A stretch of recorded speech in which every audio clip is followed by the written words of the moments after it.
A very short and elegant adventure with uncomplicated mechanics and slow gameplay. The Howler is a very basic and ambient game where you play as a hot air balloon pilot trying to solve problems throughout a dystopian Vilnius.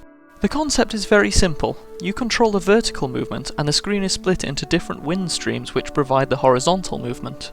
There are several failure modes: if the balloon pops, if you leave the screen, or if the time runs out. This means that the environments are populated by various instruments to make your journey all the more threatening. There are items of masonry sticking out from the buildings, steeples on top of the churches, and various automatons which roam around with the sole intention of slowing you down or killing you. Unlike some of the games which the Howler shares similarities with, such as the Lunar Lander type games, the landing doesn't seem to really matter. As long as the balloon itself isn't popped, the basket can be dragged along surfaces or smashed onto the floor as much as needs be. The objectives set out for each level are quite varied. There are deliveries to make, vehicles to chase, and enemies to bomb out of existence. Sadly, despite this, the game doesn't really change that much throughout due to its limited movement and interactivity. This essentially limits it to travel from point A to point B, dropping off or picking up goodies along the way. Things do get a little bit more interesting when you start using the bombs, as these can knock you way off course if exploded within the vicinity of the balloon.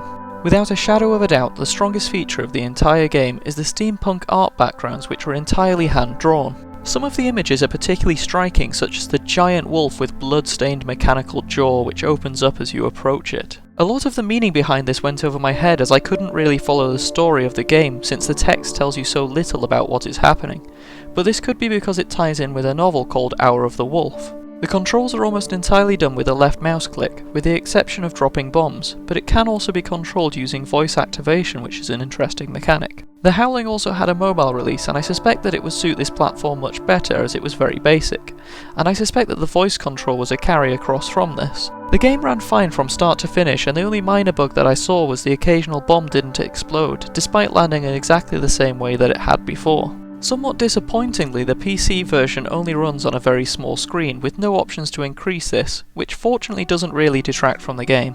It was created by a team of only 2 people, one for the artwork and the other to produce the game, and in spite of some of its downfalls, it is still a massive achievement. The game itself only took around an hour to complete, which isn't exactly surprising, and it does have some limited replayability in the form of a secret level unlocked by gathering clues along the way. Which, if you do play the game, it is definitely worth getting to, as this actually has some very different gameplay which would have been appreciated more if it was used more liberally. I would have to describe it as entirely average. I don't feel like I've gained anything necessarily by playing it, but equally my time wasn't wasted.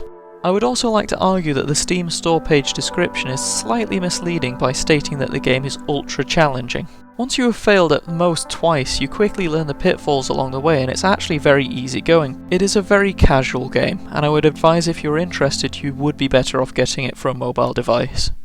It's reminiscent of Helicopter Game with some story and more diverse gameplay.